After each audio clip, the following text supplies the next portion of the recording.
बोलो श्री प्राणनाथ प्यारी की जय। बोलो श्री सतगुरु महाराज की जय।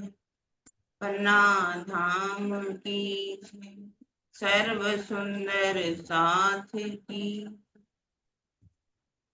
बंदो सति गुरु चरणी को करो सो प्रेम प्रणाम। अशुभ हरन मंगल करन धनि श्री देव चंद्र जी नाम। श्री प्राणनाथ निज मूलपति श्री महिराज सुनाम। तेज कुंवर श्यामा युगल को पल पल करूं प्रणाम। पिया जी को पल पल करूं प्रणाम। चर्चा प्रारंभ होत है सुनो साथ चित दे। भजो राज श्यामा श्री प्राणनाथ सखी जीवन हमारो ए। श्री महामती कहे साथ दी भया चर्चा का वक़्त। अब तुम सुनियो चित दे लाल आगे आए बैठे इन तखत। लाल आगे आए बैठे इन तखत।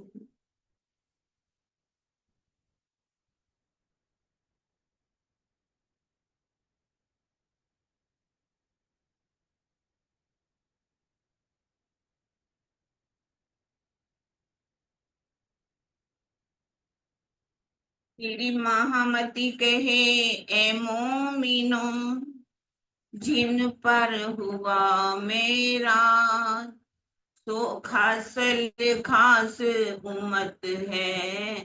तन मार डरत हक का तन मार डरत हक का। 13 वर्ष माया मिने था ऊपर लौकिक बोझ। श्री राज तरफ रहत हैं रमे बीच कोसर भोज। रमे बीच कोसर भोज। नाम जी सुंदर जी आप सबके चरणों में कोट अनकोट प्रणाम जी। आप अक्षय धाम के धनी श्री लालदास जी के धाम हृदय में विराजमान होकर के हमें अब बता रहे हैं कि श्री मेहराज जी ने किस तरह से कसनी की जब उन्हें दर्शन हो जाते हैं।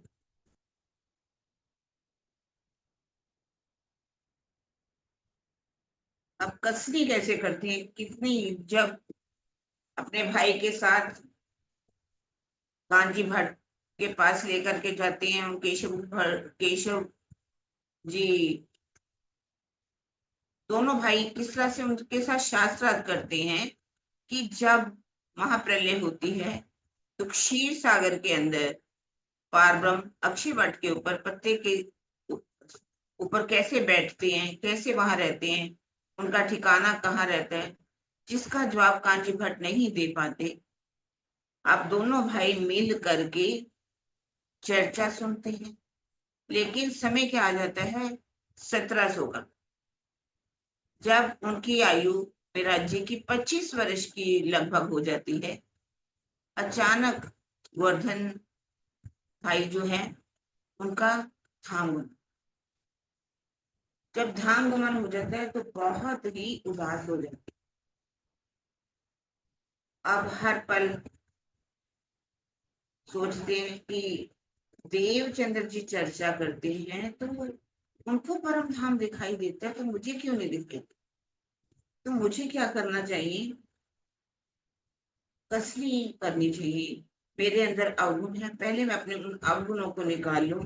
उसके बीच में कह रहे हैं कि 13 वर्ष माया मिने था ऊपर लॉकिंग पोज। 13 वर्ष उनसे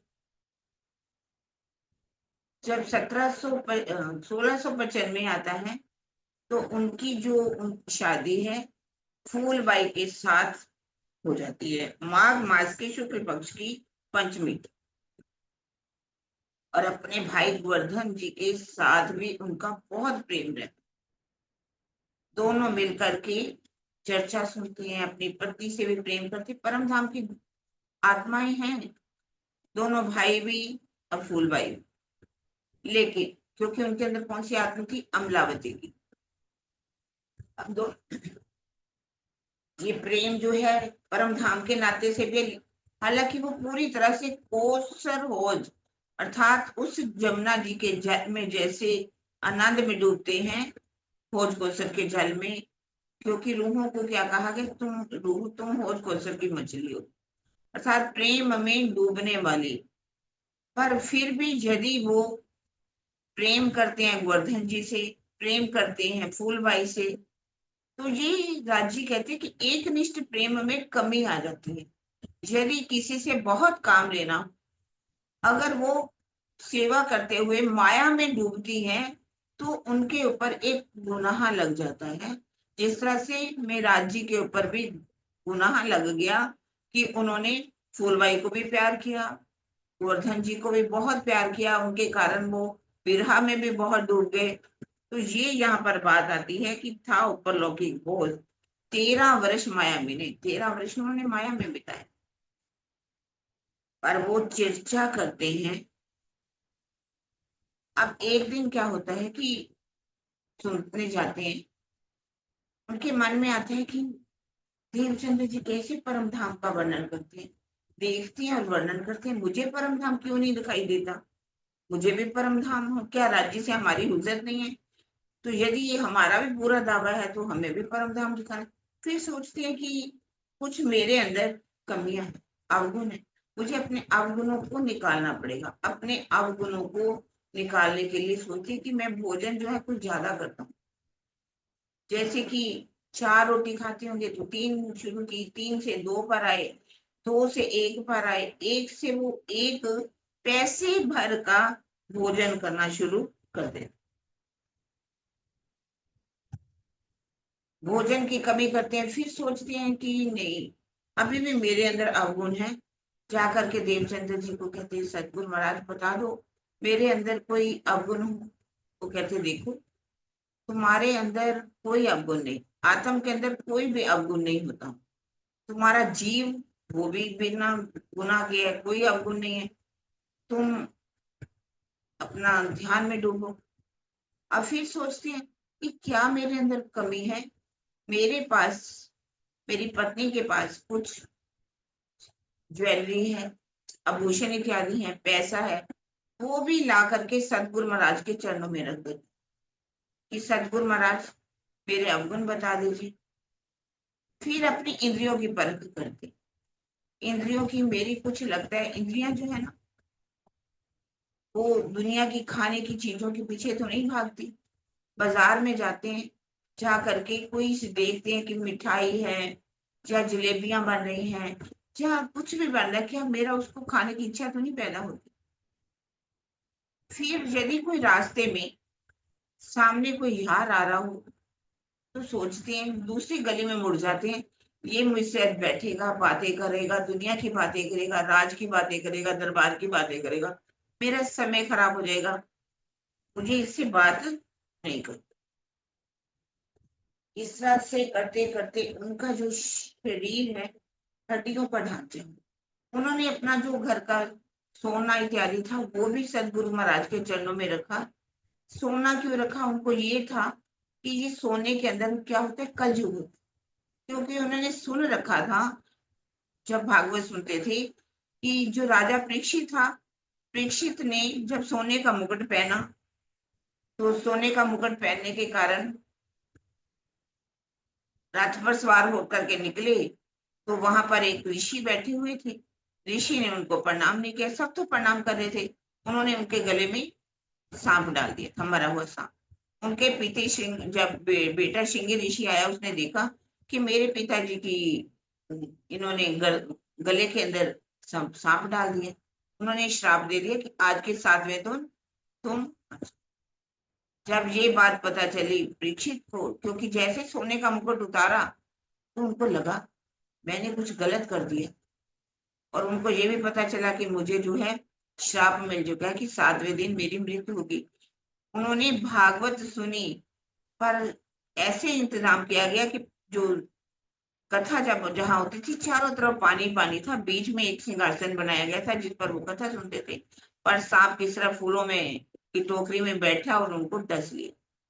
इसलिए उन्होंने सोचा कि मुझे सोना नहीं रखना अपने घर में, सोना ला करके सतगुरु महाराज के चरणों में रख देते हैं। इस तरह से जब कसनी पर बहुत उतर जाते हैं तो कहा जाता है उतरते हार घटाइया रे पैसे भर दोए, बल घटा इंद्रियन को सुख चला कर सो। उनका शरीर जो था हड्डियों का ढांचा बने, और सिर जो था नारियल की भांति हो गया।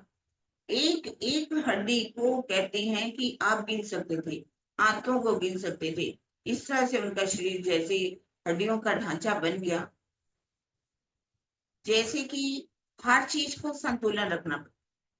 आप बिल्कुल अन्न जो नहीं लोगे तब भी आप सोचे कि हमें ध्यान लग जाएगा, नहीं लगेगा।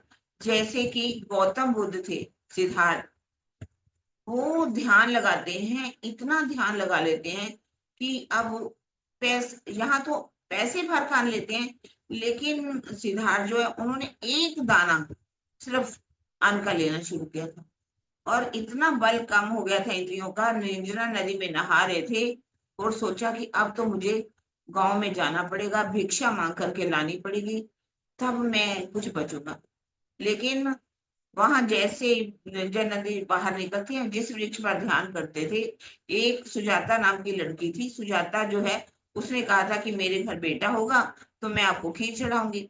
अब उसने ला करके वृक्ष के नीचे खीर रख दी। अब खीर उनको मिली, खीर खा करके उन्होंने अपने शरीर को बचाया। और यहाँ पर एक उसी समय क्या होता है कि वहां एक 3 औरतें जा रही होती जो वीणा बजा रही होती। एक की जो वीणा होती है वो उसकी जो तार है बहुत ढीली होती है, उसमें से भी स्वर नहीं निकलते।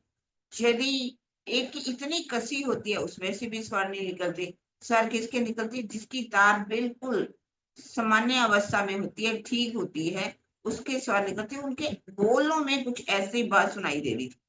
उनको समझ आ गया कि यदि हम बिल्कुल ही अन्न छोड़ देंगे तो भी ध्यान नहीं लगेगा, यदि हम बहुत ज्यादा खा लेंगे तो भी ध्यान नहीं लगेगा।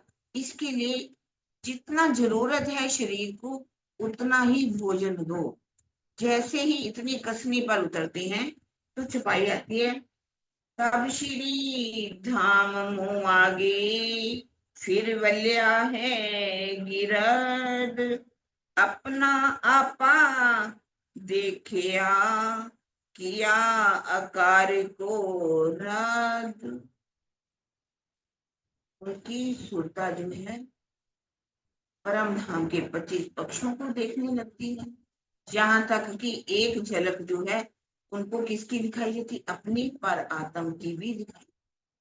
अभी ज्यादा उनकी आयु नहीं है, और उसमें भी उन्होंने दर्शन कर लिया। हम लोग सोचते रहते हैं कि दर्शन कब होगा? जब 40 वर्ष की आयु होगी तब दर्शन होगा। अब पहला दर्शन तो उनको 16 वर्ष में हो गया, दूसरा उनको 26 वर्ष में हो गया देवचंद्र जी को, और अब इनकी उम्र भी कुछ ज्यादा नहीं है, और इनको भी वहां पर दर्शन हो जाता, क्योंकि 1703 के लगभग समय होने वाला है। उनको 28 वर्ष की आयु में ही दर्शन जो है वो हो जाता, 27.5 वर्ष की आयु। अब उनकी जो ऐसी स्थिति को देकर के बाल भाई कहती है सतगुरु महाराज, एक भाई तो पहले चला गया, अब दूसरा भी चलने को तैयार। आप इनको बुला करके पूछो तो सही इनके दिल में क्या है। बाल भाई बुला करके लाती है, मैं सतगुरु महाराज याद करेंगे। आप पास जाते हैं उनके, वो कहते हैं बता मेरा तेरे दिल में है क्या, तू चाहता क्या है? उन्होंने कहा कि मैं तो अपने अवगुणों को पूछ रहा हूँ कि मेरे अवगुण बताओ।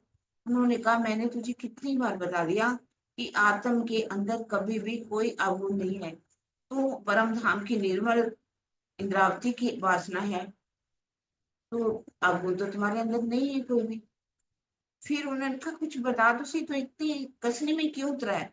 उन्होंने कहा आपको परम धाम दिखाई देता है और मुझे क्यों नहीं दिखाई देता। तब बालबाई बोल पड़ती है बीच में, ये कोई दुनिया वाली बात तो है नहीं जो तुम मांगना चाहते हो। और ये बात किसके ऊपर आती है, हुक्म के ऊपर आती है। ये हुक्म राज्य का जब होगा, ये हुक्म जो है एक ही ठिकाने पर रहता है, एक ही ठोर। क्योंकि उस समय दिन कौन सा था, चौथा दिन था। चौथे दिन की लीला के अंदर अब राज्य का जो अवेश है एक ही तन से लीला कर सकता। उन्होंने कहा तुम मुझे उठाओ, तुम बैठो, तो तुम्हें परम धाम दिखाई देने लगेगा।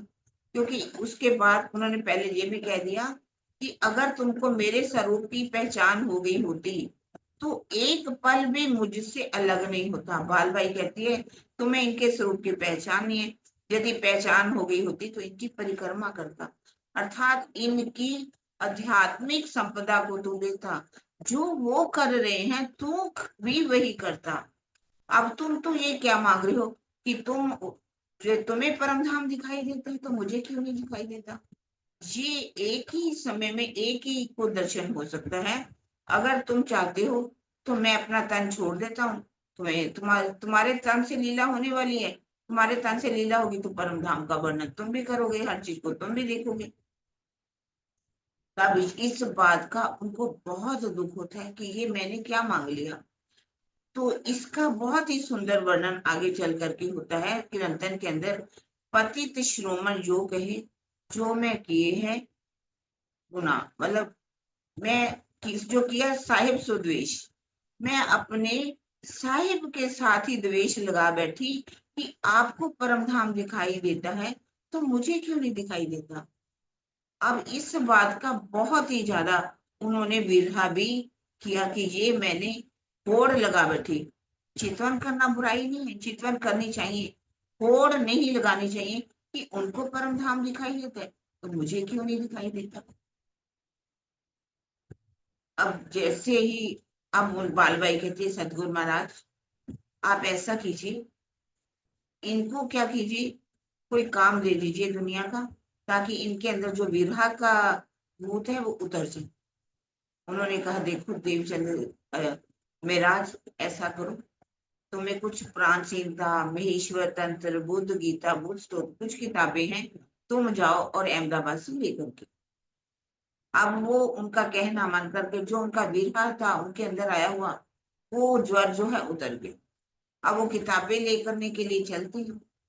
यहाँ जैसे अहमदाबाद से पहले ही एक स्थान पड़ता है, वहां उन्होंने रास्ते में जा रहे थे, एक आश्रम दिखाई और आश्रम के अंदर वो चले गए।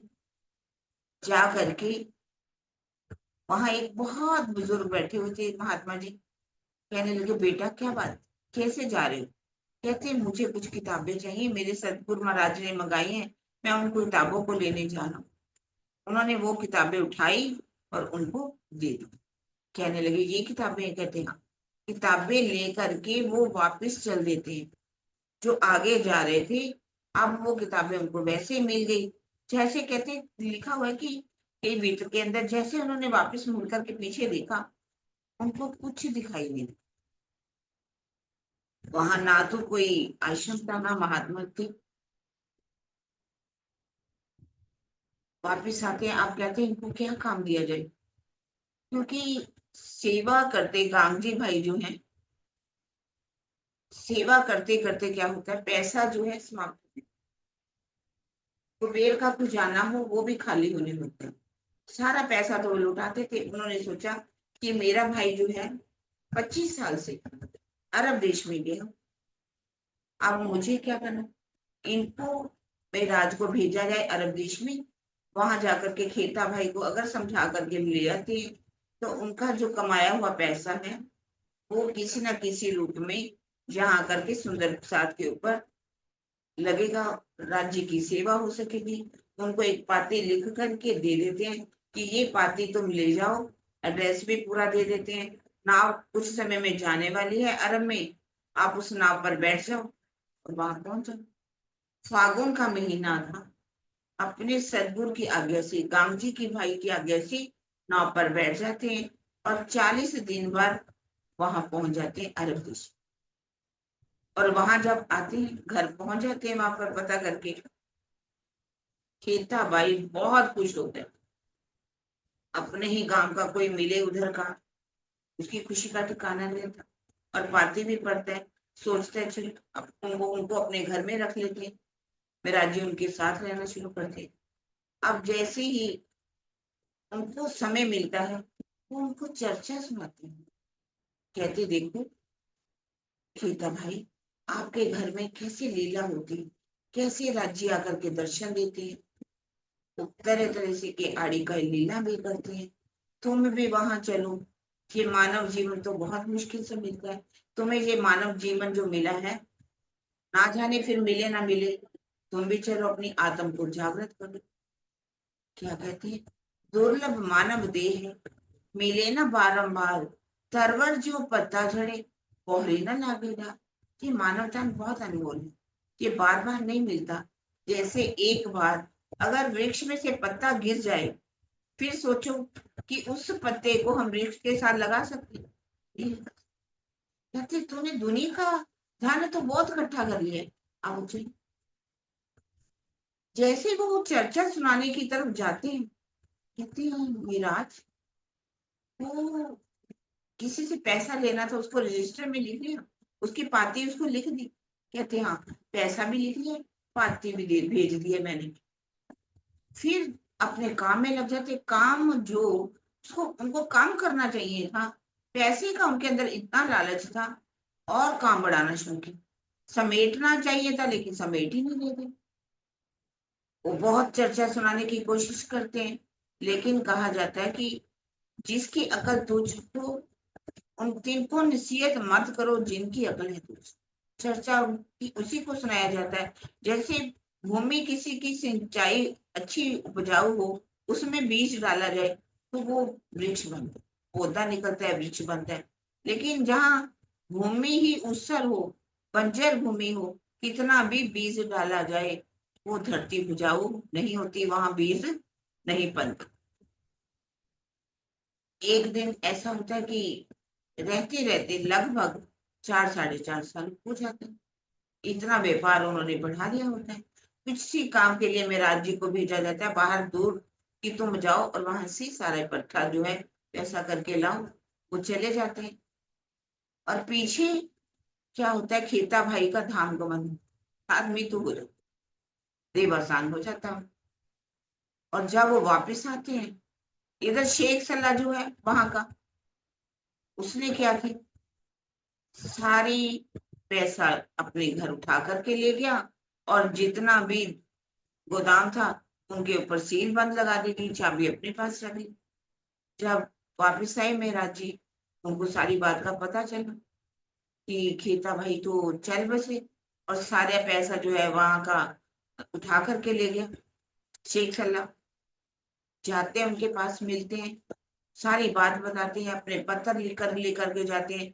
देखो ये उनके भाई जो है कि इस पैसे के ऊपर खेता भाई के भाई जो गांधी भाई है उनका अधिकार है, जो उनके सदगुरु का अधिकार है, तो आप दे दीजिए। लेकिन वो सोचता है कि हमारे देश का पैसा, अरब का पैसा किसी तरह से भी भारत देश में नहीं जाए। अब वो सोचता है कि ये अपना अधिकार बना करके बैठे हैं, क्यों ना ऐसा काम करूं, मैं इनको ही समाप्त करवा दूं। जैसे ही उन्हें पता चला कि ये तो मुझे ही मरवाने चले, वहां से निकलते हैं रातों रात बगदाद की ओर, जिसे मस्कत बंदर आज की तरफ, जहां राजा रहते थे, वहां सोचते कि वहां जाकर के मैं करूं, वहां जाकर के उनको अपनी बताऊं कि क्या मेरी फरियाद सुनाऊं, हो सकता है मेरी सुन ले। वहां पर पहाड़ पर फजर हो जाती है, दिन हो जाता है, वहां जाकर के रहना शुरू करते हैं। रोज जाते हैं बादशाह के दरबार में, फरियाद सुनाने के लिए वहां उसके वजीर के पास कहते हैं कि मुझे राजा से बात करनी है, राजा से बात करनी है। लेकिन वहां का वजीर भी ऐसा था, उनका संदेश नहीं पहुंचाते, 2 महीने हो जाते हैं उनको धक्के खाते। लेकिन एक दिन वो इतना उदास हो जाते हैं, एक पहाड़ी पर जाकर के बैठ जाते कि मैं क्या करूं, कैसे वापस जाऊं, सतगुरु महाराज को मैं क्या समझा करके मुंह दिखाऊंगा कि मैं पैसा भी नहीं लेकर आया, कुछ भी नहीं कर सका, भाई भी उनका समाप्त हो गया। और उधर एक पाती पहले से ही उन्होंने लिख दी थी अपने सदगुरु महाराज को कि इस तरह से केता भाई का धाम गमन हो चुका है, मेरी सहायता के लिए आप किसी को भेजो। अब यहाँ पर जैसे उदास बैठे थे कि जोश की शक्ति आरब के रूप में वहां पर कहती, बेटा क्या बात है, इतना उदास क्यों हो रहे हो, अपनी सारी बात जो है बताने लगता। जैसी सारी बात बताई, उन्होंने कहा चिंता मत करो बेटा, एक मैं पाती तुमको लेकर के देता हूँ, तुम इस पाती को ले करके क्या करना, जाना राजबादशाह के पास, और जैसे ही वो नमाज पढ़ने के लिए जा रहा हो, आप उसका जो बागा पहना उसका दामन खींचना, और जाके के कहना जब फजर का दिन आएगा, फजर का दिन, जब अल्लाह ताला सिंहासन पर बैठे होंगे, सबका हिसाब किताब कर रहे होंगे, न्याय चुका रहे होंगे, तुम जा करके कहना कि आपने मेरे साथ तो न्याय नहीं किया, तुमने मेरे साथ अगर न्याय नहीं हुआ तो तुम वहां पर गुनाहगार बनोगे। क्यामत की बातें सुनता है, फजर की वो बात सुनता है, और न्याय के दिन की बात सुनता है, तो वो राजा जो है कहता है कि क्योंकि जैसे ही उन्होंने अब पाती लिख करके दे दी, शुक्रवार के दिन जैसे ही राजा अपने महलों से निकला, नमाज पढ़ने के लिए जा रहा था, उन्होंने उनका जो बागा जो था खींचा, उसकी कस जो होती है यहाँ बंधी हुई, कस टूट गई। उनके जो वहां पर सैनिक थे उनको मारने के लिए दौड़ते हैं, जैसे मारने के लिए दौड़े, क्योंकि उस समय बंदूक तो थी नहीं कि गोली चला दी, बर्छ तलवारों से, बर्छियों से लड़ाई हुआ करती थी।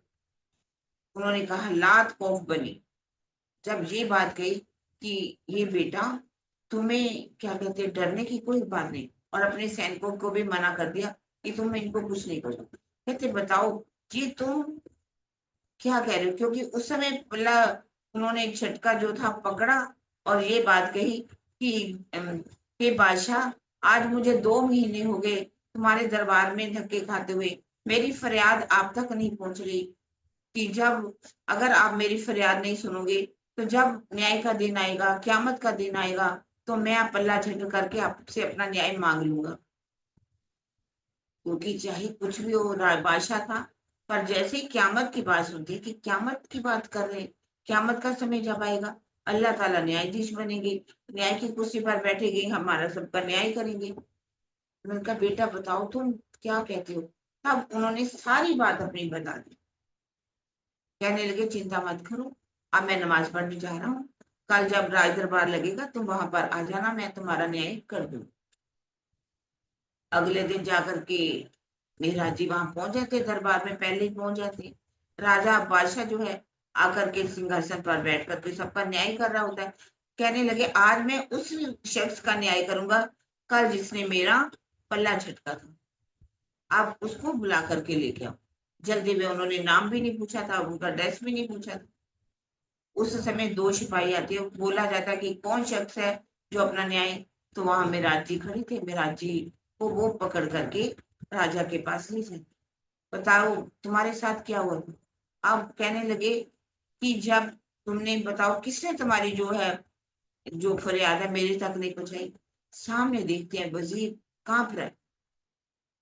अब वह सोचते हैं यदि मैंने इसकी शिकायत लगा दी तो ये उनको मौत की घाट भी उतार सकते हैं, इसलिए उन्होंने सोचा इनको बचा लेना चाहिए, क्योंकि अंदर आत्मा बैठी है।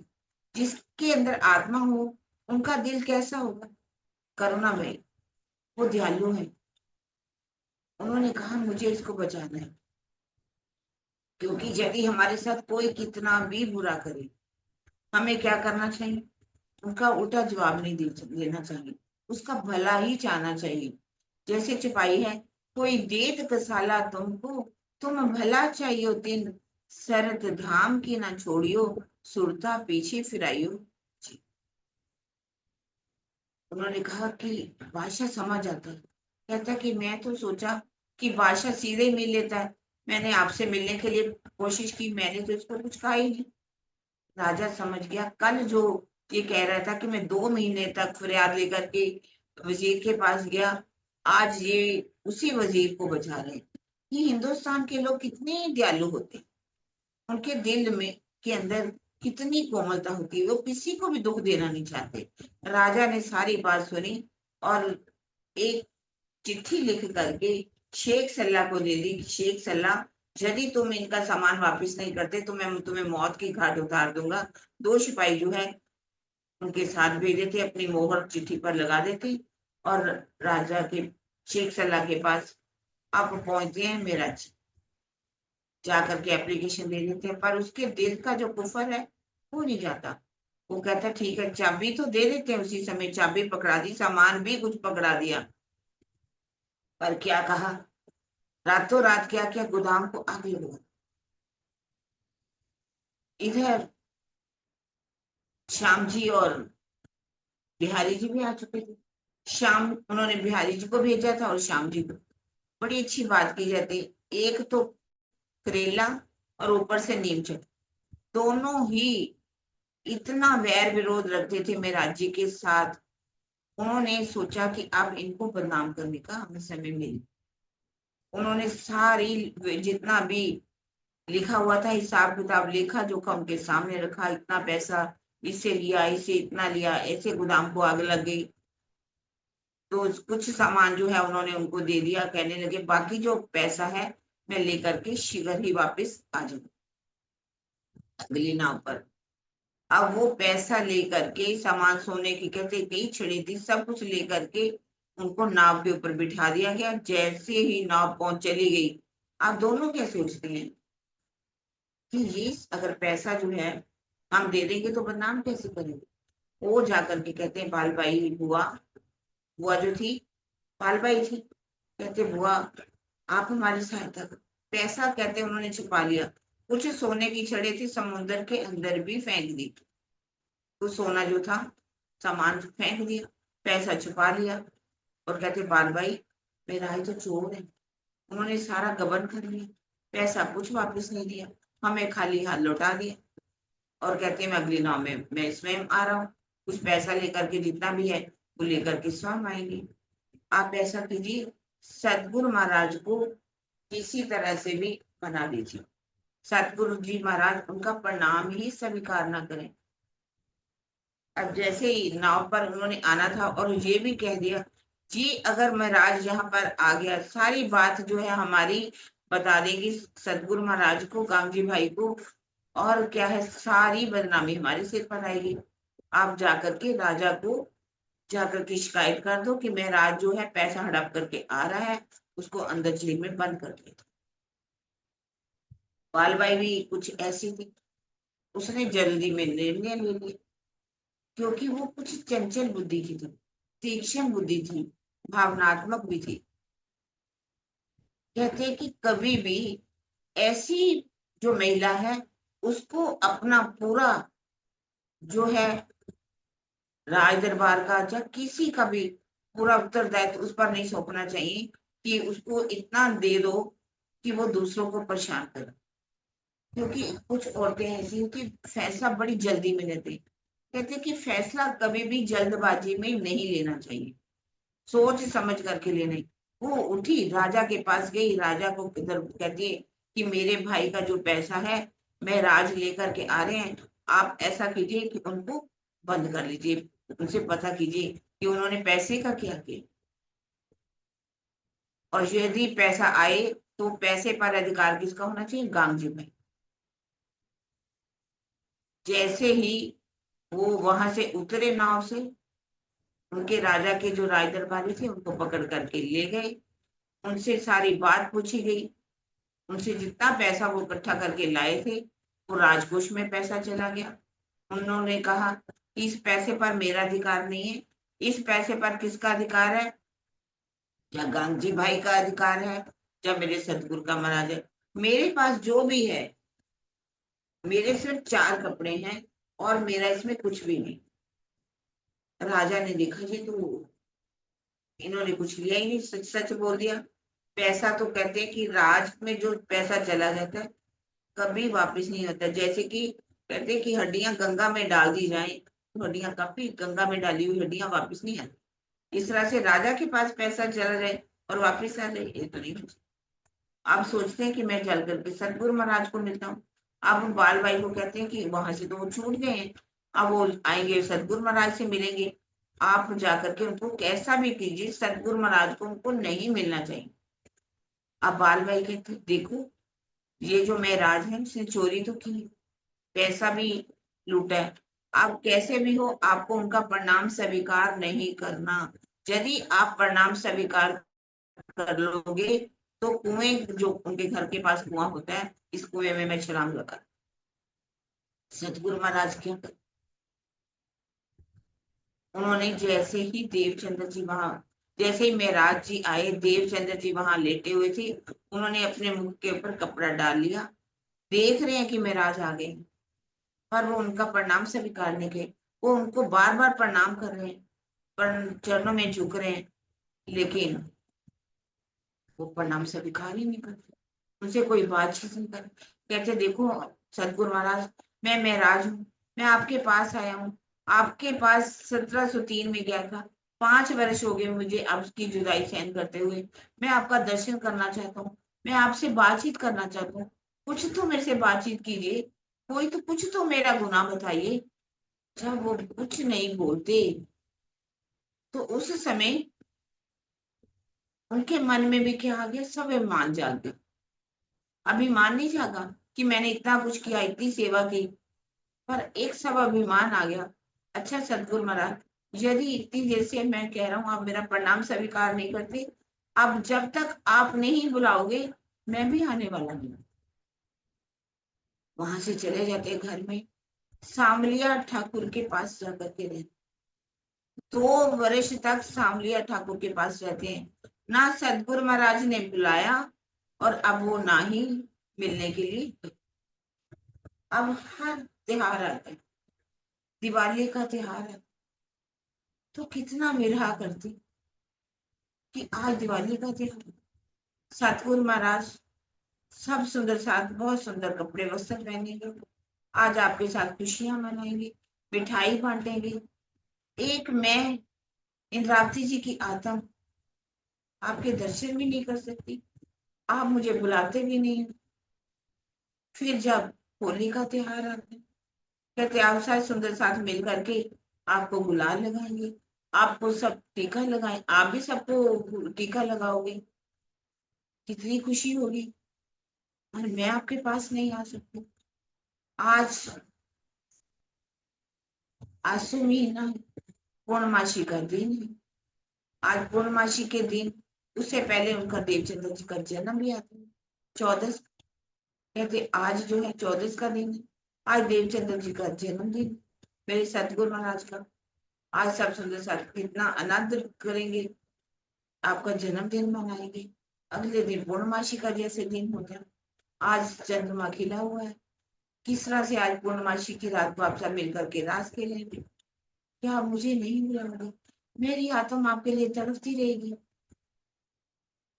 इस तरह से पूरे साल में जो त्योहार आते हैं, उसका बहुत ही सुंदर वर्णन खरतूती ग्रंथ में दिया है। इतना विरह, अगला विरह जो है दूसरा, वो किसके लिए, राज्य के लिए। वो शाम पीऊ पीऊ करे रे पुकार। एक दिन किसी काम के लिए जाते हैं, जब घर वापस आते हैं तो सांवलिया ठाकुर की जो पत्नी है सीता, सीता कहती है कि मेराज, जिस सतगुरु के लिए, जिस गांधी भाई के लिए तुम अपने भाई को तलवार से मारने के लिए दौड़े थे, आज वही सतगुरु महाराज आपको बुलाते भी नहीं, आपको पूछते भी नहीं है कि मेराज तुम कहाँ हो, तुम कैसे हो। अगर तुम उस दिन अपने भाई को मार दिया होता, तो किसके टुकड़ों पर आज पलते। ऐसी जब बात सुनते हैं उनके दिल में एक ठेस लगती है। ठेस भी इतनी लगती है क्योंकि कहा जाता है कि ऐसे मर्म भेदी बाण यदि कोई किसी के ऊपर चलाए, ये मर्म भेदी बाण ऐसे होते हैं जब किसी के हृदय में जाकर के चुभते हैं तो उसका जो दिल है वो पूरी तरह से टुकड़े टुकड़े हो जाते हैं। कहते हैं कि एक वृक्ष हो हरा भरा, उसको अगर कुल्हाड़ी से काट दिया जाए तो कुछ समय के बाद फिर हरा भरा हो जाता है। पर यदि किसी को मानसिक रोगी बनाया जाए, किसको ऐसे बांध किसी के ऊपर चलाए जाए तो वो चाह करके भी आगे बढ़ नहीं सकता। कहते हैं कि यदि किसी को शब्द बोलो तो कैसे बोलो शब्द, ऐसे शब्द बोलो जिससे उसको ठेस ना लगे। कहते ऐसी वाणी बोलिए मन का आपा खोए, औरन को शीतल करे आप शीतल। तुलसी मीठे वचन से सुख चुप उपजत चौ, और वशीकरण ये मंत्र हो तज दो वचन को। वचन कैसे बोलने चाहिए? मीठे वचन बोलने चाहिए, सत्य बोलने चाहिए, हितकारी बोलने चाहिए। कोई भी ऐसा वचन ना बोलो कि जिससे वो पूरी तरह से मानसिक रोगी बन जाए। जैसे कि द्रौपदी थी, द्रौपदी के एक कड़वे वचन ने महाभारत खड़ी कर दी। उसने क्या कहा था? अंधों का बेटा अंधा ही हो। उसका बदला लेने के लिए दुर्योधन ने तो द्रौपदी को कैसे नंगे वस्त्रों में अपने दरबार में ले और कैसे हराया युधिष्ठिर इत्यादि सबको, और युद्ध हुआ और 50 लाख सभी सैनिक मारे जाते हैं। 18 अक्षौहिणी सेना जो है वहां पर मारी जाती है एक शब्द के कारण। और सीता माता ने भी अपने जो देवर थे लक्ष्मण जी, उनको भी ऐसे ही शब्द में कहे थे। जब मृग के पीछे रामचंद्र जी गए, वो बहुत समय तक भी वापस नहीं आए, तो क्या कहने लगी सीता माता कि जाओ लक्ष्मण आप भैया को ढूंढ के लाओ। कहते भैया की आज्ञा है कि मैं आपको छोड़ करके जा नहीं सकता वन में। कहने लगी अगर आपका भैया ही बचेगा नहीं तो फायदा क्या? तुम मेरा हुक्म है कि तुम हर हालत में जाओ। जब वो फिर भी नहीं मानते तो क्या कहती है सीता कि तुम्हारी नजर जो है मेरे ऊपर आ चुकी, तुम चाहते हो कि रामचंद्र जी जो है वो मर जाएं और तुम मेरे साथ रहो। अब ऐसे वचन सुन करके लक्ष्मण का हृदय भी कितना उस पर कुठाराघात हुआ, कितना दुखी हुआ। जिस मैया को, जिस सीता माता का उन्होंने कभी मुख तक नहीं देखा था, आज ऐसे वचन सुन करके उन्होंने कैसे लक्ष्मण रेखा खींच दी थी और रावण फिर भी सीता को हर करके ले गया। और जिसके कारण से युद्ध हुआ, राम रावण युद्ध हुआ, कितनी सेना उस समय भी मारी गई। ये किसका कारण था? वचनों का, वानों के वचनों का। वानों के वचनों ने महाभारत करा दी और वानों के वचनों ने ही राम रावण युद्ध करा दिया। और इसी वानों की ने आज उनके दिल को इतना तोड़ दिया कि वो वहां से निकल पड़े, घर से निकलते और कला जी के पास चले जाते हैं। कला जी के पास जाकर के नौकरी की मांग करते हैं। उनको तो पहले से वजीर की जरूरत है, वहां उन्होंने नौकरी करी। अब 2 वर्ष तक वो नौकरी करते हैं, वजीरगिरी का काम करते हैं। सारा टैक्स चुकाने के लिए उनको अहमदाबाद में जाना पड़ता है। कहा जाता है 8 महीने तक वहां रहना पड़ा। जल्दी से फैसले उस समय भी नहीं हुआ करते थे, उनको रोज जाना पड़ता था, हिसाब किताब देना पड़ता था। और जो बादशाहों के सामने बार बार आलम बना जाना भला ना जाने क्या क्या शब्दों से झुकना पड़ा। उनके दिल को इतनी ठेस लगी कि ये राजा जो शराबी है, खुआबी है, ऐशी है, मैं ऐसे राजाओं के सामने झुक झुक करके बात कर रहा हूं। अगर मैं इसके बदले अपने सदगुरु महाराज के पास झुक जाता तो अच्छा। क्योंकि दिल में इतना दुखी हो चुके थे तो इसके लिए एक बहुत ही दर्द भरा जो है भजन जो है मैं आज आपको सुनाने जा रही हूँ। क्या कहते हैं? मुझ पर संकट पड़ा अति भारा, मुझसे रूठा मेरा प्राण प्यारा। मुझ पर संकट पड़ा अति भारा, मुझसे रूठा मेरा प्राण प्यारा। किसकी सेवा करूंगा मैं जाके, किसकी चर्चा सुनूंगा मैं आके। कैसे पाऊं मैं दर्शन तुम्हारा, मुझसे रूठा मेरा प्राण प्यारा। मुझसे मुखड़ा क्यों मोड़ा है प्यारे, अब जीऊं तो किसके सहारे। टूटा है आज दिल का सहारा, मुझसे रूठा मेरा प्राण प्यारा। मेरी कुछ भी खता ना बताई, क्या पिया तेरे दिल में आई। दिन रोता हुआ ये पुकारा, मुझसे रूठा मेरा प्राण प्यारा।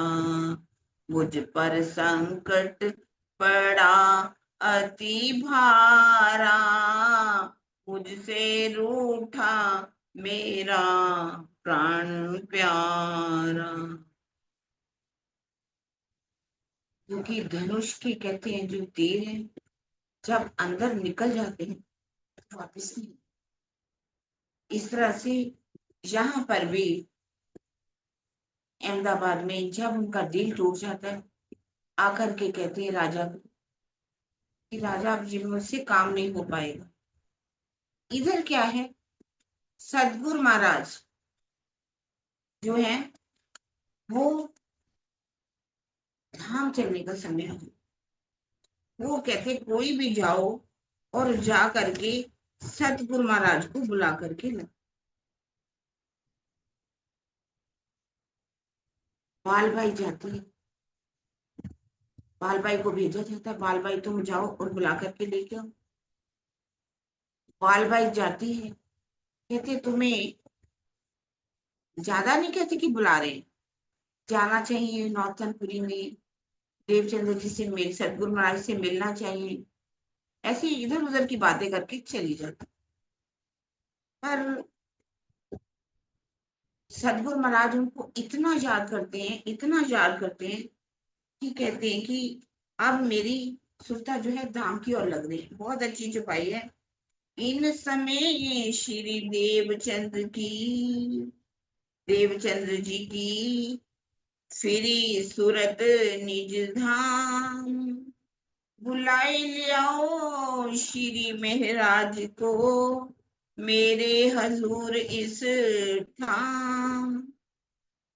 जाओ, कोई जाओ और बुला करके लेके आओ मेरे महराज को। बिहारी जी को कहते बिहारी जी तुम जाओ बुला करके।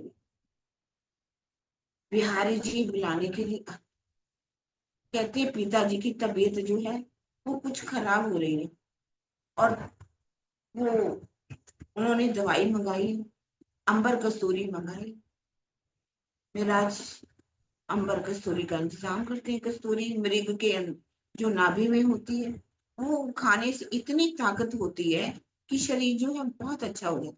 और जो अंबर है एक तरह से वो भस्म होती है कि सीधा नहीं खाई जा सकती। लेकिन यहाँ इत्र की बात है, कुछ इत्र ला के देते हैं और कस्तूरी ला करके देते हैं। वो लेकर के पूछते हैं फिर बिहारी जी को कि सतगुरु महाराज मुझे याद नहीं कर रहे। कहते आपका तो नाम भी नहीं सुनना चाहते, आपने कुछ अच्छे काम तो नहीं किए, तो आपको कहाँ से याद करेंगे। लौट से पूछते हैं सदगुरु महाराज, क्या मेरे आज नहीं आए? कहते नहीं, वो तो आने नहीं चाहते, आप इसको बार बार याद करते रहते। और फिर दूसरी बार फिर कहते हैं, जाओ बिहारी जी, तुम बुला करके लेकर के आओ मेरे राज को। अब फिर से लेने आते हैं। पिताजी का कहना तो मानना ही पड़ेगा, लेकिन उनके दोस्तों ने सब ने सिखा दिया था कि किसी तरह से भी मेराज को यहाँ नहीं लाना। यदि आप मेराज जी को लेकर के आओगे तो सारी जो संपदा है वो किसको सौंप देंगे? मेराज जी, तुम क्या रहोगे? तुम्हारे पास क्या रहेगा? तुम्हें कुछ नहीं मिलने वाला। ये आध्यात्मिक संपदा के लिए किसी का पास रहना बिल्कुल भी जरूरी नहीं, कि यदि वो संपदा उसको तभी दे सकते हैं पास में रहेंगे, क्योंकि राज्य जो है, अगर उन्होंने बैठना है तो कहीं भी बैठ सकते हैं। ऐसे बहुत से मैंने देखा, जब उन्होंने सोचा था कि यदि ये पास में आ जाएंगे तो संपदा उनको मिल जाएगी। अब उनको दूर रखने के लिए उन्होंने पूरी कोशिश की कि वो दूर ही रहे। आकर के फिर कहते हैं, पिताजी के शरीर में कुछ दर्द रहता है, कुछ ऐसी दवाई ला कर दी गई। अब वो फिर से दवाई दे देते हैं। फिर पूछते हैं, क्या मेरे सदगुरु महाराज मुझको याद नहीं है? कहते भाई, याद कहाँ करेंगे, गली गली में शोर है, मेराज ठाकुर चोर है, कितनी बदनामी तुम्हारी हो रही, कितना पैसा। देखिए, जिन्होंने पैसा खाया वो तो ऐशो आराम कर रहे हैं, और जो इतनी मेहनत की जा करके अरब देश की भूमि पर, इतनी गर्मी होती है कि वहां पर जल्दी से रहा नहीं जाता, इतनी कठिनाई होने पर भी अब वो तो इतना दर दर की ठोकरें खा रहे हैं। और जो पैसा जिन्होंने चोरी किया, खाया था, चोरी की थी, और वो ऐश कर, फिर से वो वापस चले जाते हैं। अब मैं देवचंद्र जी क्या कहते हैं, उस में राज को कोई बुला करके लाओ जो मेरे लिए क्या भजन बना करके बोला करते थे, जान हुन कोड़ धड़ धड़, धड़ धड़ कोड़ मथन, मथा मथा कोड़ मुंह, मुंह कोड़ जीवन, हितरा मिड्डी तुहिजा, ताजे गुण गिनन, हाल तुहिजो हिकड़ी पूजी तेना सकूं। वो महाराज को बुला करके लाओ जो मेरे लिए क्या करते थे, जान मुन कोड़ धड़ धड़ धड़ धड़ कोड़ मथन। अगर मेरे एक शरीर के ऊपर करोड़ों धड़ लग जाए, और एक धड़ के अंदर, एक धड़ के ऊपर करोड़ों मुख लग जाए, मत्थे लग जाए, और मत्थे के ऊपर करोड़ों, एक मत्थे के मुंह के अंदर करोड़ों जीभें हों, और इतनी जीभों से अगर मैं अपने सदगुरु महाराज का गुण गिनना चाहूं तो मैं उनके गुणों को नहीं गिन सकती। वो महराज उसको बुला करके ला। अब बाल क्योंकि कहने लगे कि अब मेरा चलने का समय आया है। तब बिहारी जी को के हाथ तुम बुलाए ले आओ इन, मैं धाम दरवाजे बैठ ना सकूं, ठाड़ी इंद्रावती करे रुदन। क्या कहते हैं, बिहारी जी को भी कहा, जाओ बुला करके आप उस महराज को लेकर के आओ, क्योंकि उनका जो दिल है टूटा हुआ है। जिस दिल में मुझे जा करके अपना आसन लगाना है, वहां इंद्रावती जी की आत्म जो है वो रोती हुई मैं देख रही हूँ। जहां रोना हो, जहां इतना दर्द हो, मैं उस दिल में जा करके कैसे बैठ सकता हूँ? क्योंकि इंद्रावती जी का दिल कहाँ से निकलना था? उस जीव के अंतस्करण, जो हाँ जीव का जो अंतस्करण है, जब पूरी तरह से संसार से टूटा हुआ है, रो रहा है, और वही एक दरवाजा है जिस हाथ से निकल, जहां मतलब मुझे उस दिल के ऊपर जाकर के बैठना। उस दिल के ऊपर जीव है, उसके ऊपर आत्मा बैठी है, जिसके अंदर जुगत स्वरूप विराजमान। जब ऐसी बातें सुनी, बाल बाई वहां से भागती है और जाके कहती है कि बाल मेराज, तुमको कितने संदेशे भेजे, तुम क्यों नहीं आ रहे? उन्होंने कहा कि मुझे तो किसी ने कहा ही नहीं। कहते तुम्हारे कारण सदगुरु महाराज इतने दुखी हो रहे हैं, और तुम्हें आना चाहिए। जब सतगुरु महाराज याद कर रहे, कहते बाल भाई हुआ, मुझे किसी ने भी आज दिन तक ये नहीं कहा कि तुम्हें सदगुरु महाराज याद करें। यदि मुझे ये कहा होता किसी ने कि सदगुरु महाराज याद करें, तो मैं उसी समय ही ये सब काम छोड़ करके मैं चला। आज आप यदि ये बात कह रहे कि मेरे कारण सदगुरु महाराज दुखी हो रहे हैं, तो ये बात जो है उसका बहुत ही मार्मिक वर्णन उन्होंने खटोती ग्रंथ के अंदर जो है वो किया। क्योंकि खटोती ग्रंथ के अंदर उन्होंने क्या कहा, बालबाई किसको कहा गया, बालबाई को क्या कहा गया, उद्धव। अक्रूर किसे कहा गया, बिहारी जी। नंद कुंवर किसे कहा गया, नंद कुंवर कहा गया देवचंद्र जी। जब उद्धव जो है पाती लेकर के आता है, पाती लेकर के आकर के सखियों को, क्योंकि ब्रिज की लीलाओं के माध्यम से उन्होंने खटोती ग्रंथ के अंदर ये कहा था कि मैं 4 दिन में लौट आऊंगा, और किस तरह से वो विरहा करती हैं, सारा वर्णन जो है खटोती ग्रंथ के अंदर है। जो दूसरा विरह है वो श्याम पीयू पीयू करी रे पुकारी, उसके अंदर एक 12 मासी प्रकरण आता है, जिसके अंदर उन्होंने उद्धव किसे कहा, वो कहा बालबाई। कि बालबाई ने, जो उद्धव था उसने कहा था कि आप उस कन्हैया को भूल जाओ, परमात्मा जो है वो सर्वव्यापी है, कण कण में विराजमान है, तुम्हें उसको याद करना चाहिए। यदि तुम योग करोगे तो तुम्हें जो परमात्मा है तुम्हारे अंदर ही मिल जाएगा। और अक्रूर तो आया था, ये उसने कहा था कि तुम्हारे मामा तुम्हें याद कर रहे हैं, उन्होंने यज्ञ किया है। और उतना कष्ट मुझे अक्रूर जी ने नहीं दिया जितना कष्ट किसने दिया, उद्धव ने। इसी तरह से ही बिहारी जी ने तो आकर के ये कहा कि वो तुम्हें याद ही नहीं करते। उन्होंने कभी ये नहीं कहा कि वो तुम्हारे कारण दुखी है। लेकिन बाल भाई, तुम कितनी निर्लज हो, कितनी मतलब कैसे कैसे उनको वचन कहे कि तुम आकर के कह रही हो कि तुम्हारे कारण सदगुरु महाराज दुखी। और ये कहा कि बालबाई कहती है, उद्धव ने जैसे कहा था कि तुम उन्हें भूल जाओ, अब उनके पास बहुत रूपवंतियां हैं, वो तुम अनपढ़ गोपियों को कैसे याद करते होंगे। क्योंकि ये बात इसलिए कही कि उन्होंने उस समय द्वारका में रह रहे थे, द्वारका में उन्होंने अपनी 8 रानियों से, पठानियों से शादी करी थी। तो सखियों को आकर के कहा था वो तुम्हें याद नहीं करते। इसका वर्णन इस तरह से खटूती ग्रंथ में भी दिया गया। उन्होंने कहा यदि वो हमारे नंद कुंवर होते, इसमें एक छुपाई आती है, तुम उद्धव जो संदेशा लेकर के आयो, जैसे कि किसी का सांड से मांस नोचा जाता है ना, तुम हमारा मांस नोच रहे हो। तुम आप कह रहे हो कि हम उनको भूल जाएं, हमारे तो रोम रोम में हमारा जो कन्हैया जो है, जो हमारा प्रीतम जो है श्याम बसा हुआ है। और यदि तुम ये कहो कि वो हमारे कन्हैया है, वो हमारे कन्हैया नहीं है। हमारे कन्हैया तो जो है हमारे अंदर है, क्योंकि हम उस समय में उनके अंदर वो शक्ति नहीं थी जिसका वर्णन कहा।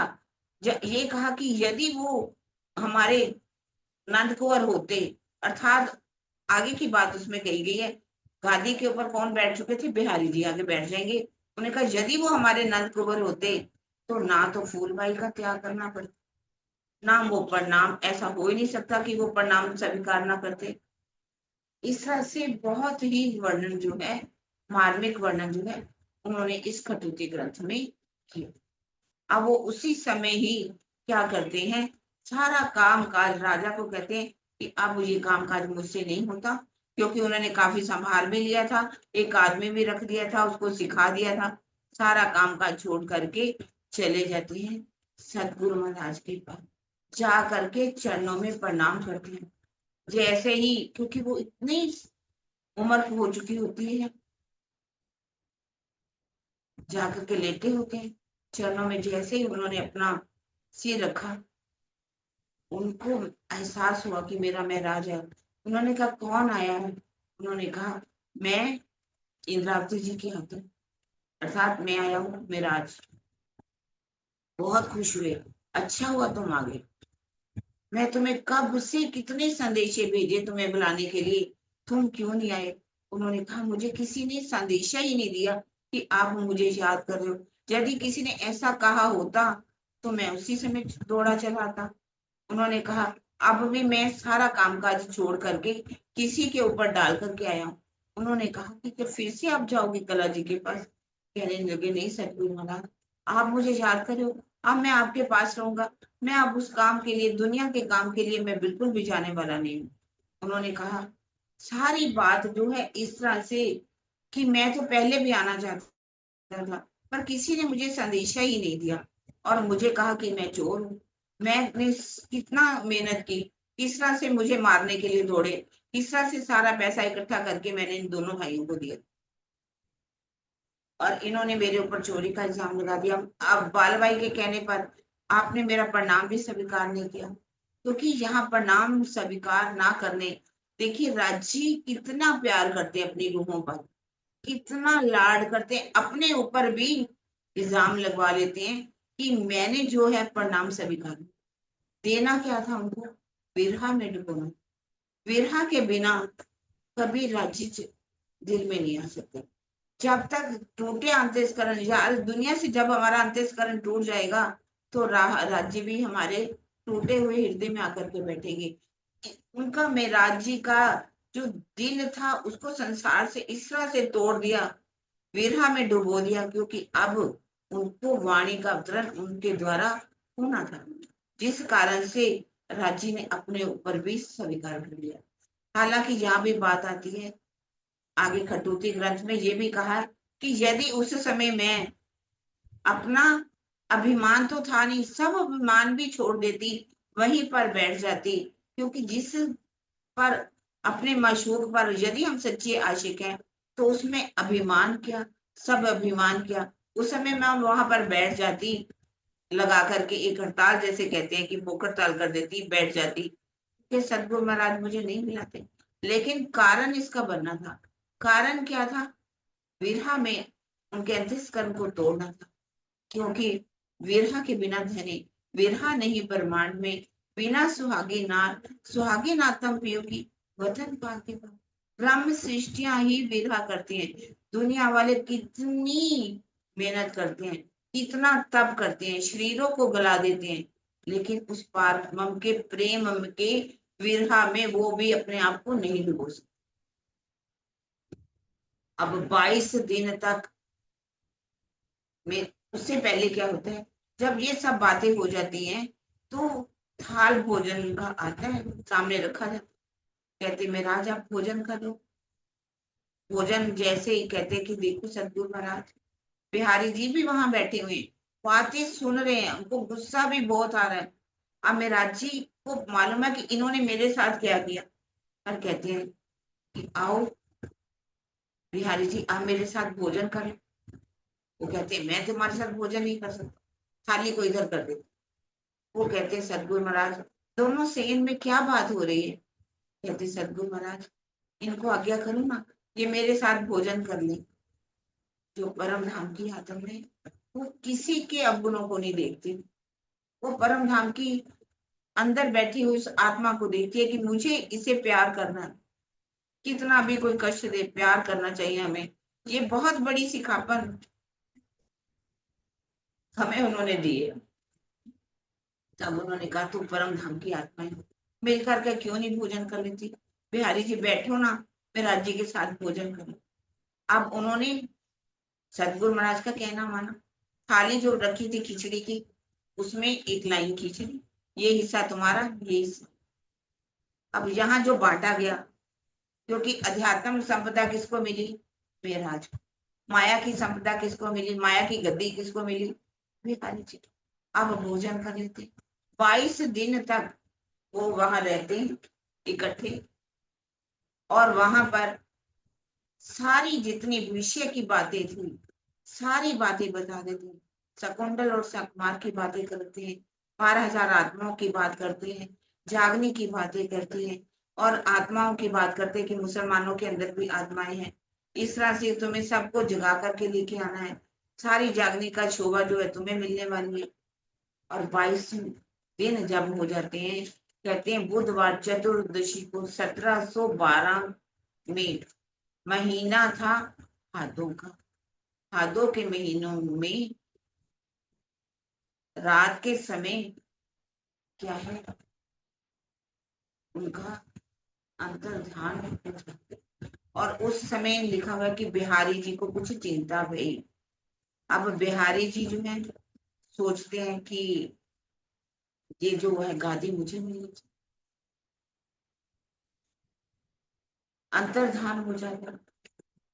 जब पता चलता है इस बात का मेरा जी को, तो इतना मेरा प्रकाश हिंदुस्तानी के अंदर, प्रकाश गुजराती के अंदर किया है कि कैसे उन्होंने, अब मैं रो रही हूँ, ओई ओई करती फिरूं कि अब मैं कैसे अपने, कहाँ अपने प्रीतम को पाऊंगी। और उस समय अगर उनको घर इसलिए भेज दिया था कि उस समय शायद वो उस विरहा को सहन भी ना कर पाते, अपना उनका जो शरीर है वो भी छूट सकता है। अब जो वहां पर कोई भी उसके बाद कोई सुंदर साथ नहीं है, क्योंकि साथ को इन समय कछु नहीं पहचान, साथ थाम नाता किने ना देखा, अपने ठोर यहाँ ईमान। थाम नाते को तो किसने नहीं देखा, सबने शरीर को देखा था। ये तन के अंदर कौन बैठे हुए हैं, ये तन को ही उन्होंने सदगुरु मान लिया था, लेकिन अंदर बैठे रूप को तो माना, लेकिन सुंदर साहब ने स्वरूप को नहीं माना। 313 आत्माएं जागृत जगाने की कोशिश जो हुई, 313 आत्मा को तारतम भी दिया, जगाया भी गया, लेकिन इंद्रावती जी के बिना कोई भी आत्मा वहां पर जागृत नहीं होती। कहते ये बात पहले से ही लोमो फूज में लिखी हुई थी। ए आज्ञा यूं ही हती करी हक सुभान, लिखा लो महफूज में ए भई तेती त्यों पहचान। लो महफूज क्या है जो, कोई वैसे कुरान में लिखा है, एक लोहे की पट्टी है जिस पर लोहे से पट्टी पर लिखा जाता है जो बात, जहां पर लोहे की पट्टी की बात नहीं है। इंद्रावती जी का धाम दिल ही, राज्य का जो धाम दिल है, राज्य का जो दिल है, धाम उनका तो है ही, राज्य ही तो स्वयं है। उनके दिल में जो भी बात होती है, जो भी दिल में लेते हैं वो वैसा ही होता है। उनके द्वारा जागनी इतनी ही होनी थी, आत्माओं ने जागना था, लेकिन माया की नींद में सो जाना था, क्योंकि वाणी का अवतरण नहीं हुआ था। ये बात, और पर ये शोभा किसको मिली थी, अहिया को। अहिया ने इस को जैसे उस समय बढ़ाया था, और ये शोभा में राज्य था इंद्रावती जी की आत्म को मिलनी थी, इस्लाम के अंदर जैसे अहिया को मिली। अब इन्होंने सुंदर साथ जो है कोई आता ही नहीं। वो सोचते सतगुरु महाराज चले गए, अब गादी खाली पड़ी है, तो हम क्या करेंगे जा करके। पाल भाई ने सोचा कि अब कोई आता ही नहीं, तो क्या करें। बिहारी जी के साथ सलाह मशवरा करके आ जाती है मेराज जी के पास। मेराज जी को क्या कहती हैं, कोई उत आवत नहीं, भूल गए सगाई, काहू को निज धाम की, रही नहीं असनाई। सब मूल संबंध को भूल गए, कोई भी यहाँ नहीं आता, कोई भी याद नहीं करता। तो अब हमें क्या करना चाहिए, किनको बिठावे इन पर, किनका करें अख्तियार, निस्बत असल से करें, बिहारी जी हैं सिरदार। किसको गादी पर बिठाएं, किसका अख्तियार है। अगर वास्तव में देखा जाए तो किसका अख्तियार है, बिहारी जी को है। उनके नसरी बेटे कौन है, बिहारी जी। नसरी बेटे में राजा, लेकिन वो किसकी बात करिए, राधा बल्लभी महाराज के अनुसार बेटा जो है, पिता के बाद पुत्र ही गादी पर बैठे। मेराज जी बड़े खुश होते हैं कि भाई बुआ, अच्छी बात है, आप ऐसा करो, बिहारी जी को गादी पर बिठाओ, समय निश्चित करो, मुझे सूचित कर देना, मैं सब सुंदर साहब को समझाऊंगा, और मैं आकर के सबसे पहले चरणों में प्रणाम करूंगा, उनको गादी पर बिठाऊंगा। अब बालबाई बड़ी खुश हुई, खुश आकर के बिहारी जी कहती है, बिहारी जी काम हमारा हो गया, मेराज तैयार हो गए हैं, अब समय निश्चित कर दिया, निश्चित समय पर आकर के गादी के ऊपर बिहारी जी को बिठा दिया। सब सुंदर साथ जो है उनको अच्छा नहीं लगा, उनको मालूम था कि इसके संपदा, जो आध्यात्मिक संपदा किसको दी गई?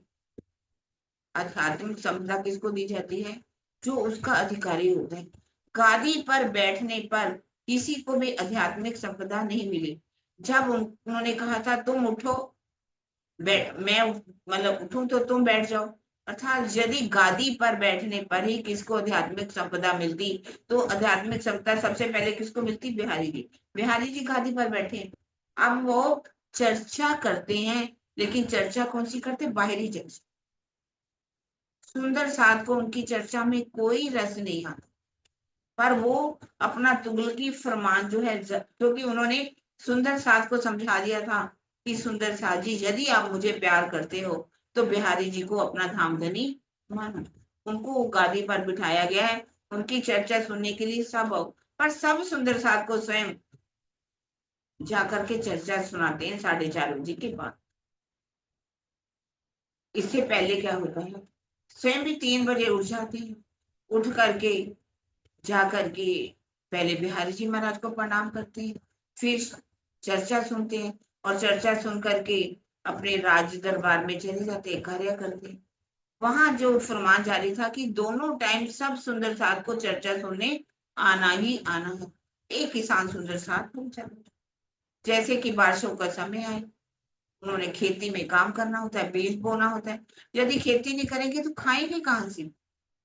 अब उन्होंने आकर के अर्जी की कि बिहारी जी महाराज, मेरा घर जो है यहाँ से कम 2 कोस दूरी पर है, और यदि मैं जाने जाता हूँ तो 2 कोस का मतलब 6 किलोमीटर जाना और 6 किलोमीटर वापस आना, और शाम को फिर 6 किलोमीटर जाना, फिर 6 किलोमीटर वापस। दोनों टाइम आने पर मेरा बहुत समय निकल जाता है, मैं कुछ घर का काम काज नहीं कर पाता। अगर आपकी आगे हो तो मैं एक समय आ जाऊँ। अब उनको कितना गुस्सा आया इस बात पर, कहने लगे देखो, आप एक टाइम की मना कर रहे हो आने के लिए, एक टाइम की छुट्टी चाहते हो, मैं दोनों टाइम की आपको छुट्टी दूँ। अब आप यहाँ पर नहीं आएंगी। अब किसान बेचारा इतना वो रोता है, सुंदर साथ इतना रोता है, बिहारी जी महाराज आप मुझे सुंदर साथ से मन निष्कासित कीजिए। आप कहता हूँ, आप अगर कहो तो मैं दोनों टाइम ही आऊंगा, मैं घर का काम नहीं करूंगा। क्योंकि उन्होंने जिसको एक बार ना कर दी तो हाँ तो उनके मुख से निकलती नहीं थी। 5-6 दिन तक वो भूखा प्यासा वहां पर बैठा रहा, लेकिन बिहारी जी महाराज को बिल्कुल भी तरस नहीं। उन्होंने कहा कि इनको तो अंदर आने ही नहीं देना। अब उन्होंने सोचा कि अब मुझे किसके पास जाना चाहिए? मेराज जी के। वो अपनी बात को सुनाने के लिए मेराज जी के घर जाते। मेराज जी तो अभी अपने राय दरबार से आए ही नहीं थे। कौन घर में थी? फूलबाई। फूलबाई उस साथ उन्होंने जाकर के देखा कि एक सुंदर साथ मेरे घर आए, किसकी दशा इतनी बिगड़ी हुई है। उन्होंने उनको पानी पिलाया, खाना इत्यादि खिलाया, सारी बात जो है पता करी। ये बात की खबर पहुंच जाती है बिहारी जी महाराज के। बिहारी जी को जब ये पता चला कि जो फूलबाई है जिसको मैंने यहाँ से निकाला, उसने घर में रखा, पानी पिलाया, उसको खाना खिलाया, अब दूसरी बार दर्शन करने के लिए कौन आते हैं? विराज अपने दफ्तर और राय दरबार से वापस लौटते। अब उनको जाने के लिए मना किया जाता कि तुम अंदर नहीं जा सकते। कहते बात क्या है? मेरा कसूर क्या है? मैं तो अपने राय दरबार से आ रहा हूं, मुझे कारण तो बताओ, कोई कारण होगा तो मैं प्रणाम नहीं कर सकता। तो अंदर चले जाते हैं, जाने देते हैं उनको। कहते हैं कि देखो, आपको बस 2 रास्ते, एक रास्ता जो है वो फूलबाई की तरफ जाता है, और दूसरा जाता है रास्ता धर्म की ओर। आप अपनी धर्म के रास्ते को चुन लो, मुझे चुन लो, या फूलबाई को चुन। अब कहते हैं उस सांचे मम्मी के जब सारी बात उनको पता चली, तो उन्होंने कहा कि मैं अपनी फूलबाई का ही त्याग कर दूं। फूलबाई का भी उनको संदेश आ गया कि आप चिंता मत करना, मेरी चिंता मत करना, आप धर्म का पालन करना, आप अपनी अध्यात्म क्षमता को बना करके रखना। मैं जब शरीर धीरे धीरे शरीर छोड़ दूंगी और फिर से मैं अपनी निस्बत के कारण आपको अपने जीवन में दोबारा पालूंगी। पर आप एक काम जरूर करना, जब मेरा तन छूट जाए, आप मुझे मालूम है कि आप मेरे देहवासन पर नहीं आ सकते, लेकिन जब मेरा शरीर जल जाए, मेरी राख के अपने ऊपर आप आकर के अपने चरण जरूर रख दो। मैं अपनी निस्बत से आपको जल्दी पालूंगी। कहा जाता है वो उसी समय उसके बाद वो मिलने नहीं गए। ऐसा क्यों करना पड़ा कि जब कोई भी राजा बनता है, उसको कैसा मुकुट पहनना पड़ता है? कांटों का, हीरे मोती का मुकुट नहीं होता। धर्मों के अंदर कांटों का मुकुट पहनना पड़ता है। रास्ते में कितनी कठिनाइयां आती हैं, लेकिन उन कठिनाइयों का मुकाबला करते हुए वो जब आगे बढ़ते हैं, उस धार्मिक, उस अपनी अध्यात्म संपदा को, असुर परमात्मा को वो पा लेते हैं। अब उन्होंने कहते द्वारा गए नहीं, फूलबाई ने विरहा में तड़फ तड़फ करके अपने शरीर को छोड़ दिया। अब इनका दिल भी इतना हो गया, सुंदर साथ के बीच जाते हैं। बिहारी जी चर्चा तो सुनाते हैं, लेकिन बिहारी जी की चर्चा किसी को रस ही नहीं आता। अब उन्होंने जो थोड़ा सा सुन रखा था, क्योंकि कभी चर्चा सुनी हो तो पता चले चर्चा क्या है, थोड़ा बहुत निकलते बढ़ते उन्होंने स्वरूप सुन रखा था। उस राज्य के स्वरूप का वर्णन करते थे, श्यामा जी का स्वरूप का वर्णन करते थे। जब सदगुरु महाराज वो उसी को दोहराते रहते हैं। कुछ सुंदर साथ का कहना है, विद्वानों को कहना है कि वो क्या चर्चा करते थे? स्वरूप सुंदर संकुल कोमल रू देख नैना को मुझमार, फिर महबूब बाबत हृदय किया कि नहीं तेरा को। अब यहाँ बात जो है, ये कब उतरा प्रकरण? ये उस समय उतरा पन्ना जी के अंदर, जिसको किसके अंदर रखा गया? किरंतन के अंदर। ये वाणी का जब अवतरण हो रहा था, ये प्रकरण तब उतरा। ये उस समय, हाँ, जो वर्णन जब करते थे तो उसका स्वरूप का वर्णन वो जरूर करके सुनाया करते थे। बार बार बार ऐसे स्वरूप का वर्णन करते थे, कहानियां किसे सुनाया करते थे। अब किसी को अच्छा नहीं लगता, लेकिन मैं रात सुंदर साथ को 4:30 बजे के बाद दफ्तर के दर्शन के बाद जाते हैं, सुंदर साथ को बिठाते हैं, चर्चा सुनाते हैं। लिखा है बहुत अच्छी चपाई, साथ ही आगे खोलने दिल हुआ रोशन, त्यों चरता ज्यादा करे खुशहाल हुए सयन। चर्चा की चर्चा भी क्या करते थे? जैसे देवचंद्र जी चर्चा करते थे, ज्यों की त्यों चर्चा कौन करते हैं? आप मेराची के द्वारा होते हैं। उनके अंदर से पूर्ण के पूर्ण निकलते हैं। यहाँ तक कि चर्चा ऐसी होती है कि चर्चा के अंदर वो मार्फत की बातें भी खुलने लगते हैं कि हमारे जो राज्य हैं हमसे दूर नहीं है, बल्कि हमारे शहर से भी नजदीक है। इस तरह से चर्चा सुन करके सुंदर साध को खुराक देते हैं।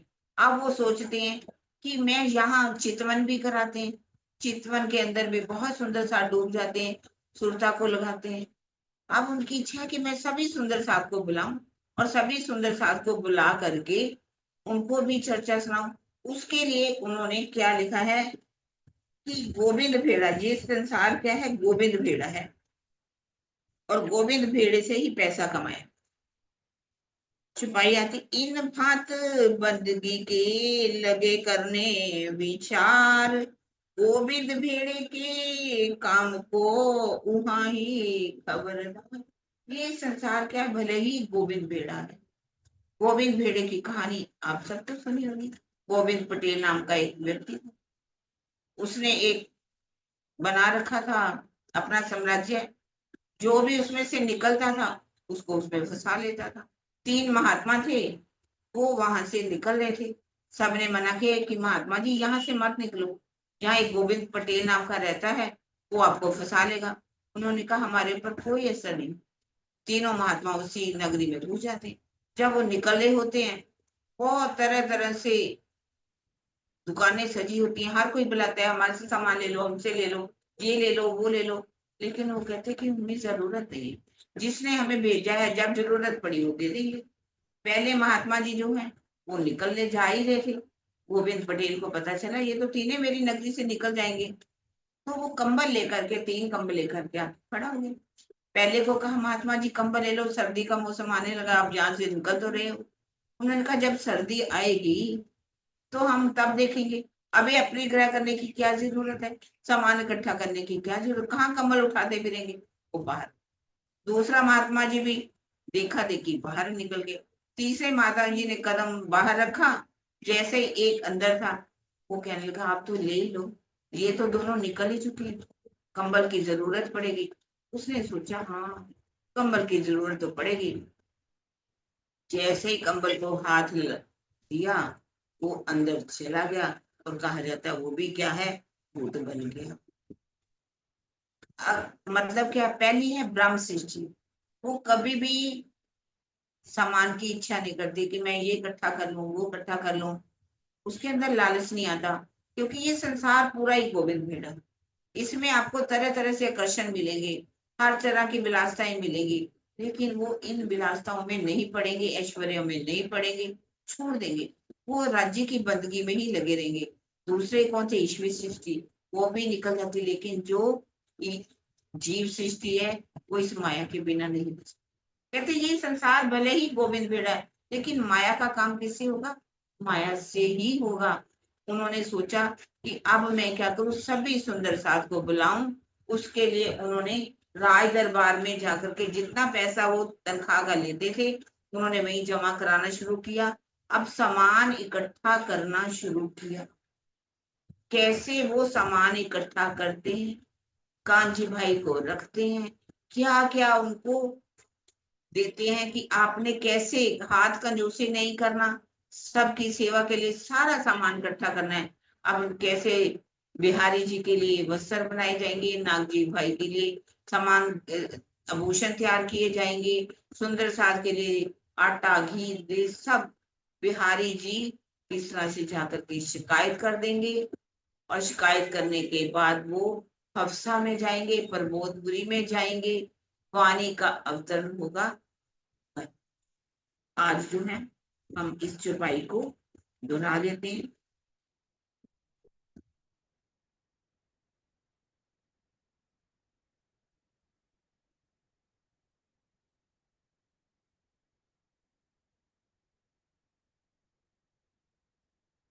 हार इस्लाम करके रूह को पहुंचावे खुराक, इस बेर इस्लाम की बुजरक जानी खाक, बुजरक जानी खाक।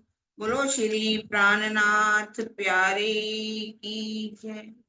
बोलो सदगुरु महाराज की, सर्व सुंदर साथ की।